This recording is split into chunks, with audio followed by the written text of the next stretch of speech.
with Seetha for one last time to ensure that she is not hurt in the adventure that he has done, burning down Lanka. And he talks to her, he reassures her that okay, we are going to come back, don't worry. And Seetha again one last time tells him that remind Rama that I am waiting for him and I will not be alive for more than a month. That is what Seetha tells him one last time, and he also makes sure that she asks about the whereabouts of convey my wishes and good regards to Rama, Lakshmana, Sugriva and all of your army, and may God bless you. With that, Hanuman sets off to the northern shores of that particular ocean. Right? He travels southward, so now he has to go back to the north and goes back, and there is again mention of all the mountain that he met, right, Mainaka. So he rests there, and he again travels and goes back and reaches the shores of today's India. So the entire monkey army is seated there, and they are waiting. They are anticipating the return of Hanuman. He is reaching, and everybody, Jambavan, Angada, everybody is seated there, and Hanuman is so excited and happy because he found Seetha, right? He roars while coming and looking and listening, and even before they can see Hanuman, they can hear the roar, and everybody starts celebrating because they could feel that Hanuman is victorious, and he is roaring only because he is extremely happy. And everybody is jumping, running all around and hugging each other because they already got to know Hanuman accomplished something. And then Hanuman lands, and when he lands, the earth is shaking and trembling because he's coming with so much of force. Now the force of happiness also is added, right? So he's very energetic now. So he comes back and lands, and then and then everybody comes around him and they start praising him, and all of this happens, and after a few minutes, dust settles, everybody settles down, and then he starts to narrate what has happened. Angada comes, because Angada is the chief of that particular group, right? Angada comes and asks Hanuman to explain everything, whatever he has done, he has seen.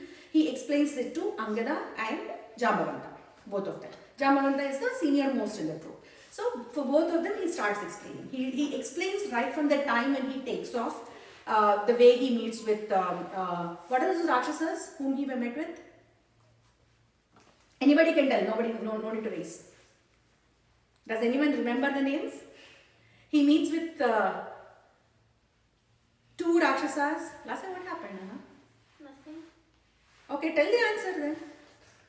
Who are the Rakshasas? What is the name of the mountain? Mainaka.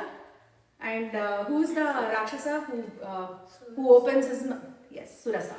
And the third one is? The shadow person. Who is she? I forgot her name. Simhika. He narrates the story of how he meets with all of them, and then you have a question? Yeah. When they started to split up, how much months has it been for them when they started to split? Split what? No, when they made 4 groups and they split it, how much? Oh yeah. So at the beginning, Sugriva gives 1 month time for everybody, right? But the troop that goes southward could not accomplish anything within 1 month. So they keep exploring the south direction. So it's at least 3 months by the time when they departed Rama. By the time Hanuman comes back. Hanuman probably spent 3 days in Lanka. Okay. So yeah. Now everybody is happy. He starts to narrate. He gives the detailed account of how he met with all these 3 demons, what he did, and then he gives the great details of Lanka. He explains to Jambavanta, saying that Lanka is a very planned and well built out city. It is very, very difficult to conquer Lanka because there are multiple layers of security around Lanka. So that is how he explains Lanka to Jambavan. And even before he starts explaining anything to anybody, he thinks about Seetha Mata in his mind, and he salutes her and then starts to narrate about everything. And then he explains the plight of Seetha Mata, and he tells everybody how ferocious those demons were, and how they were trying to break her will, and how strong Seetha was from the beginning. And he also tells the people that okay, in the next 1 month, if you are not going and killing the demons, Ravana and everybody, Seetha is going to give up her life. So this is the message that she wanted me to give to Rama. And then now the next logical thing for all of them to do is go back to Mount Prastravana, right? Prastravana is where Rama is currently situated, placed. So they start moving towards Prastravana, and this troop, the south troop, is extremely happy because they have accomplished what their master has asked them to accomplish. So they are very, very happy. So they are jumping, they are dancing, they are singing and going, and they go to a place called Madhuvan. There is a garden, a beautiful garden called Madhuvan. Madhuvan, yeah. They go to this garden called Madhuvan, and this Madhuvan is maintained by. Do you remember who maintains Madhuvan? అదే ఇప్పుడే చెప్పొద్దన్నా మళ్ళీ ఇప్పుడే question అడుగు. Uncle of Sugriva, his name starts with D. I can't. Sugriva maintains that particular Madhuvan, and this entire it's a monkey army, right? Monkeys are known for disarraying things and making things in a disorderly manner. So they jump around Madhuvan. They jump around Dadimukha. Dadimukha is the person who takes care of Madhuvan. So they are destroying the beautiful garden unnecessarily. So Angada, Hanuman, they try to tell them that don't do this. You can eat fruits, have honey as much as you want, but don't destroy the garden as such. But they don't listen. They are in no mood to listen. They are very happy that Sugriva is going to praise them. Right? So they are enjoying, they are having fun. Angada and Hanuman also, they softly nudge them, but they are not very harsh towards the troops, because they also want to give them that space to enjoy and relish this, what is it, achievement. So they let them do it. And but this Dadimukha doesn't know what these people have accomplished, so he goes and complains to Sugriva. So the minute Sugriva knows that all these monkeys are destroying Madhuvan, Sugriva is very happy. Sugriva tells Rama, it means that they have found out where Seetha is.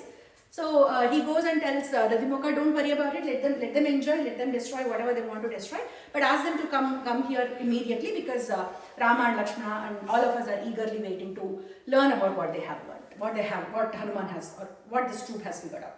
At this moment they don't know that Hanuman is the only one who went and all that, right? So then he comes back and Angada and everybody, he passes that message that Sugriva is waiting. All of them, they rush towards Mount Prastravana, and on Prastravana, Rama is extremely eagerly waiting to hear from Hanuman. So Hanuman comes back, he salutes Rama, and the minute he sees Rama, he exclaims and he screams saying, Seetha is found by me. So he is extremely happy. So he screams that statement, and Rama, he can see Rama's face light up with that one word. And then he immediately calls upon Hanuman, makes him, hugs him, and then makes him sit next to him and starts asking questions. How is Seetha? Where is she? How is he? What exactly is she going through? What has she spoken? Did she even speak to you? How did you identify yourself to Seetha? Tell me everything in detail. He asks like a bunch of questions, like 100 questions he asks. And then Hanuman starts explaining. I went to Lanka. I have seen all these places. I have been to the great gymnasium of Ravana. There I have seen so many women being in captivity. Some are in captivity, some are just taking the orders of Ravana. All these things I have seen. I was hoping to find Seetha there, but I did not find Seetha. But at the end of it, I was happy that I did not find Seetha there, right? Because he didn't want Seetha to be found in that kind of not so good environment. So then he did not find, and then he starts, he was depressed. He tells him how he was depressed, and finally he finds how he found Seetha in Ashokavana. And when he finds Seetha in Ashokavana, he tells him that I found a lady who was desolated, who was dejected, not happy at all. And it was very clear from the way she was looking. She was not eating properly for a lot of time. She looks thin, pale, but still she had that aura and she had that beauty which I could relate to Seetha. And then he tells about all the demons that are guarding Seetha, and he recounts all those events that when Ravana comes and what kind of ultimatum he gives to Seetha. So he tells Rama that Ravana came along with all his demons and all those female consorts. And then he came and he spoke to Seetha in a very disturbing manner. He tells Sita that I'm going to give you another couple of months, and after that, if you are not listening to what I'm saying, you will be killed and you will be eaten as breakfast. That is what Ravana says. He describes everything in detail to Rama. And then I'm not going into the details because we have already learned about all those details, right? So it is again a repetition for all of us. And then at the end of it, he tells him the story of the crow, and he hands him Chudamani, the jewel that whatever he got. And then looking at Chudamani, Rama breaks down. Rama is very sorrow, and he's crying, and he can literally see Sita's face in that jewel. And he recounts how it used to fit in her hair, how beautiful it used to look, and he recounts the history of that particular jewel, how it was gifted to Janaka Maharaja by Brahma or someone, and then how it came down to Sita and all those things. And he feels as if he's holding Sita's face. That is how Rama feels. And then there ends Hanuman.